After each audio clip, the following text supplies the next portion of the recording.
ಇನ್ನು ಉತ್ತರ ಕರ್ನಾಟಕದಲ್ಲಿ ಕೃಷ್ಣಾ ಮತ್ತು ಉಪನದಿಗಳು ಅಬ್ಬರಿಸ್ತಾ ಇವೆ. ದೇವಾಲಯಗಳಿಗೂ ಕೂಡ ಜಲ ಬೇಲಿ ಆಗಿದೆ. ಮಳೆ ಸಂಬಂಧಿತ ಅವಘಡದಲ್ಲಿ ಸಾವಿನ ಆಘಾತ. ಭಾರಿ ಮಳೆಯ ಮುನ್ಸೂಚನೆ ಸಿಗ್ತಾ ಇದೆ. ಇವತ್ತು ಯಾವ ಜಿಲ್ಲೆಗಳಲ್ಲಿ ಶಾಲಾ ಕಾಲೇಜುಗಳಿಗೆ ರಜೆ? ಈ ಎಲ್ಲಾ ಸುದ್ದಿಯನ್ನು ನೋಡೋಣ ಮಳೆ ಕಂಟಕ ನ್ಯೂಸ್ ಟಾಪ್ 9 ನಲ್ಲಿ.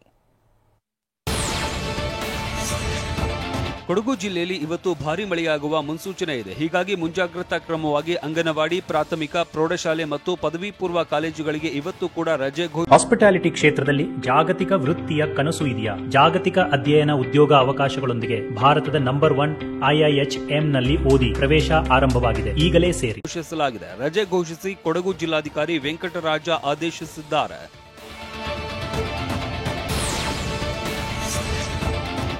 ಯಾದಗಿರಿಯಲ್ಲಿ ಭೀಮಾ ನದಿ ತುಂಬಿ ಹರಿತಾ ಇದೆ. ಯಾದಗಿರಿ ಜಿಲ್ಲೆ ವಡಗೇರ ತಾಲೂಕಿನ ಮಾಚನೂರಿನಲ್ಲಿ ಇಬ್ಬರು ಯುವಕರು ಜಾನುವಾರುಗಳಿಗೆ ನೀರು ಕುಡಿಸುವುದಕ್ಕೆ ಹೋಗಿದ್ದಾಗ ಕಾಲು ಜಾರಿ ಬಿದ್ದು ಸಾವನ್ನಪ್ಪಿದ್ದಾರೆ. ಮೊದಲು ಸಿದ್ದಪ್ಪ ಎಂಬಾತ ನದಿಗೆ ಬಿದ್ದಿದ್ದಾನೆ. ಹಿಡಿದುಕೊಳ್ಳುವುದಕ್ಕೆ ಹೋದ ರಾಮು ಕೂಡ ನೀರು ಪಾಲಾಗಿದ್ದಾನೆ.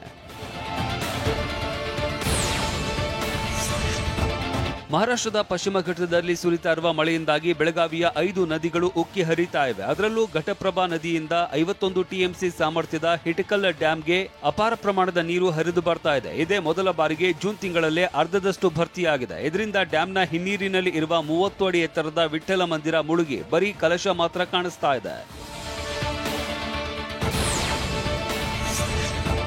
ಬೆಳಗಾವಿಯಲ್ಲಿ ಹಿರಣ್ಯಕೇಶಿ ನದಿ ಕೂಡ ಅಪಾಯದ ಮಟ್ಟ ಮೀರಿ ಹರಿತಾ ಇದೆ. ಹಿರಣ್ಯಕೇಶಿ ನದಿ ದಡದಲ್ಲಿ ಇರುವ ಬುಡಕುಂದ್ರಿ ಹೊಳಮ್ಮ ದೇವಿ ಮಂದಿರಕ್ಕೆ ನೀರು ನುಗ್ಗುವ ಆತಂಕ ಎದುರಾಗಿದೆ. ಅಕ್ಕಪಕ್ಕದ ಕಬ್ಬು, ಭತ್ತ ಮುಳುಗಡೆಯಾಗಿವೆ. ಯರನಾಳ, ಮದಮಕ್ಕನಾಳ ಸೇತುವೆ ಜಲಾವೃತಗೊಂಡಿದ್ದು 2 ಬದಿ ಬ್ಯಾರಿಕೇಡ್ ಹಾಕಿ ಸಂಚಾರಕ್ಕೆ ನಿಷೇಧಿಸಲಾಗಿದೆ. ಬೆಳಗಾವಿ ತಾಲೂಕಿನ ವಡಗಾವ, ಎಳ್ಳೂರ, ಶಹಾಪುರದಲ್ಲಿ ಬಳ್ಳಾರಿ ನಾಲಾ ತುಂಬಿ ಹರಿತಾ ಇದ್ದು ಗದ್ದೆಗಳು ಜಲಾವೃತವಾಗಿವೆ.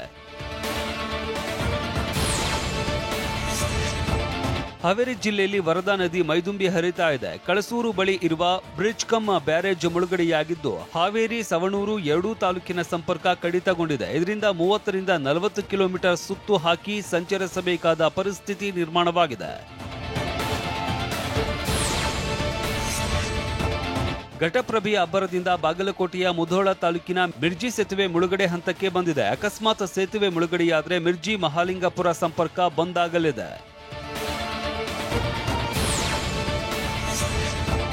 ಹಾಸನ ಜಿಲ್ಲೆಯಲ್ಲಿ ಮಳೆ ಅಬ್ಬರ ಮುಂದುವರೆದಿದ್ದು ನದಿ, ಹಳ್ಳ ಕೊಳ್ಳೆಗಳು ತುಂಬಿ ಹರಿತಾ ಇವೆ. ಇದರಿಂದಾಗಿ ಸಕಲೇಶಪುರ ತಾಲೂಕಿನ ಐಗೂರು ಗ್ರಾಮದಲ್ಲಿ ಭತ್ತ, ಮೆಣಸಿನಕಾಯಿ ಜಮೀನುಗಳು ಜಲಾವೃತವಾಗಿವೆ. ಮತ್ತೊಂದು ಕಡೆ ಐಗೂರು ಗ್ರಾಮದ ಸೇತುವೆ ಕುಸಿದು ಬೀಳುವ ಹಂತದಲ್ಲಿದೆ. ಗುರೂರಿನಲ್ಲಿ ಇರುವ ಹೇಮಾವತಿ ಜಲಾಶಯ ಭರ್ತಿಯಾಗುವುದಕ್ಕೆ 7 ಅಡಿ ಮಾತ್ರ ಬಾಕಿ ಉಳಿದಿದೆ. 6 ಕ್ರಸ್ಟ್ ಗೇಟ್ಗಳ ಮೂಲಕ ನೀರು ಹೊರಗೆ ಬಿಡಲಾಗ್ತಾ ಇದೆ.